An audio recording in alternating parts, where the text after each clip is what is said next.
Bon, mun ngeen rapproché wu parce que je suis souffrant et je vais juste faire une petite déclaration. Bon, kon je ne répondrai pas à une autre question. C'est simplement une information.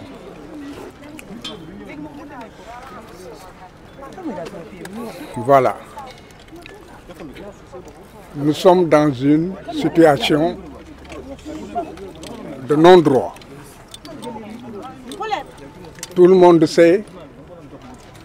que le leader du PASTEF, Ousmane Sonko, notre client, a été encore une fois enlevé de chez lui avec une brutalité inouïe, indigne d'un état de droit. Manu Militari, il a été conduit au niveau de la BAG, Brigade des Affaires Générales qui dépend de la DIC. Et curieusement, c'est la sûreté urbaine qui a procédé à son interrogatoire. Sous un prétexte fallacieux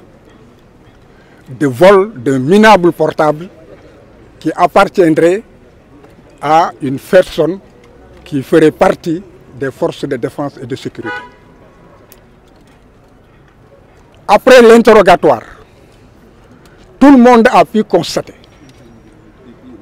que c'est un jour non ouvrable,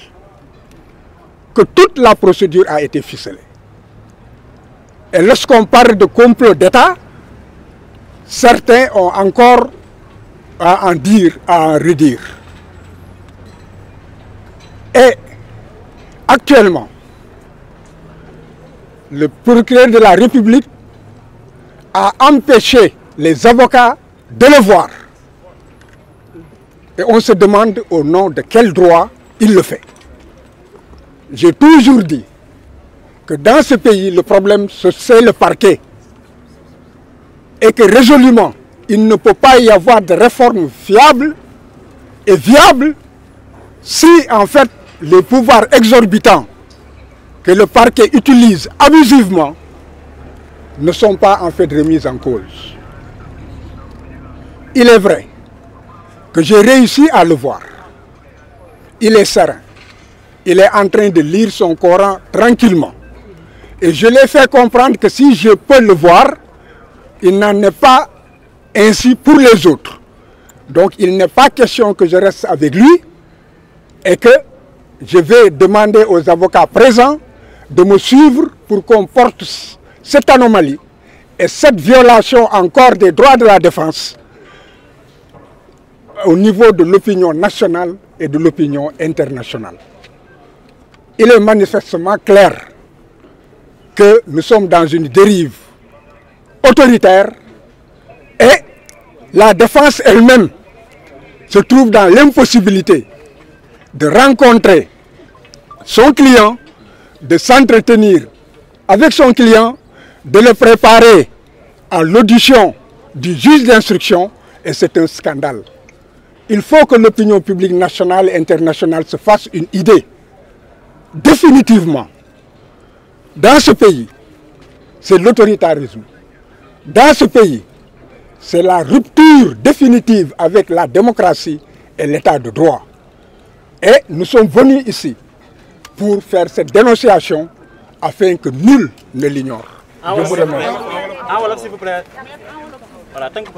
li ma bëgg a wax moom moo di li xew ci réew mi jéggi na dayoo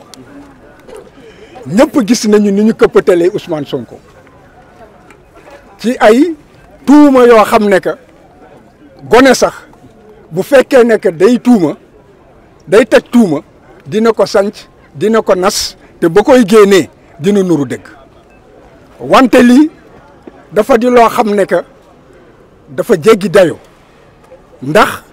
ku mel ni Ousmane Sonko ñu ne que dafa ñëw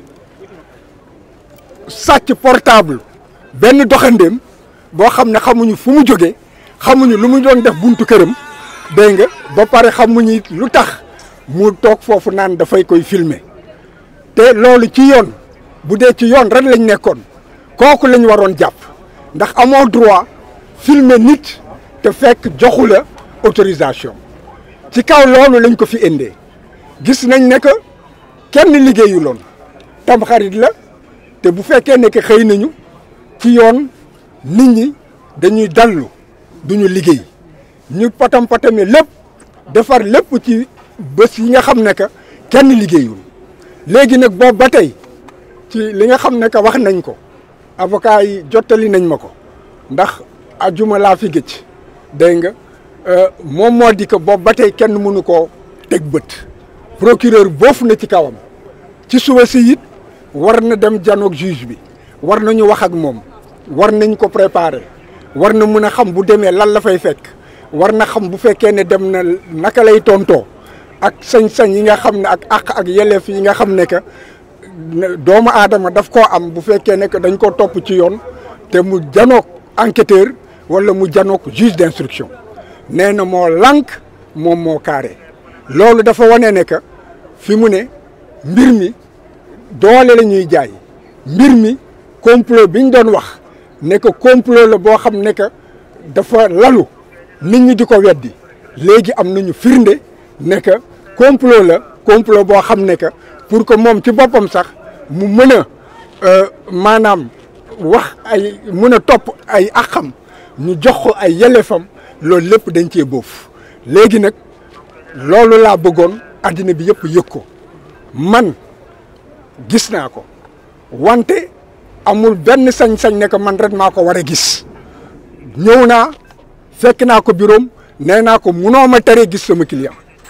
mu ne ma demal ma ne ko bu fekkee ne que dem naa dégg nga dinaa ko gis dinaa wax ak moom ba ma ñëwee ba may dem benn avocat nekk fa woon benn avocat moom moo ma toppoon avocat bi di wax ak moom ma génn bàyyi leen fa ñëw gis Ousmane ne ko mbir mi nii la tëddee léegi nag man rek du ma sa avocat man rek munu ma laa gis il faut que ñëpp gis ak yow gisanteeg yow loolu laa la doon yëgal si léegi nag maa ngi koy tas ci xabaar yi addina bi yëpp xam ne que procureur li muy doxale tegu ko fenn te li mu def du yoon ñun ñëpp ñun nga war a toogandoo sottanteeg ñun xalaat ñu xam naka la ñu bu fekkee ne dem nañu ci bañ a jaar fii man ma jaar fële ma dem ba jaar feneen mu yàq sa défense mu ne ma loolu ànd naa ci kon boog demal looloo tax ma ñëw mu ngi foofu nag di liir alxuraanam mu ngi tey mu ngi ànd ak gëm yàlla mu ngi ànd ak Pastef tey la gën a dëgër tey la gën a taxaw ci li nga xam ne que looloo ko yëkkati mu di askanu Sénégal loolu laa xabaar boobu laa amoon lu ma fi def li ñu war def yëpp ngir kilifa yi mën a waxtaan ba nga xamante yàlla dana ko maye mu delluwaat si njabootam te jàmm mën a am ci réew mi loolu mooy samay tànk yi fi indi daal mooy tànk mbokk la tànk xarit la fetlu sama kol sama diggante ak moom bokk ak moom naqar wi ñu koy teg di ko masawu si di masawu njabootam ak fi mu bokk ci parteem di wax rek ni depuis démb si guddi ba léegi li nga xam moom laa war a dox ci diggante kilifa yi ñi ngi ci dox incha allah rafet nañ njortu ni danañ ko bàyyi mu ñibbi këram loolu moom lañ bëgg lépp luñ si man daan ko si def waaye di woo ñëpp ñu ànd dal ak calme ta parce que xam ni jàmm mooy jàmm réew mi te ñu ñëpp ñoo bokk réew mi sa waxoon nga ne médiation bi incha allah li maanaam daal tàmbal nañ ko démb liñ si war a daan ko si def bu neexee yàlla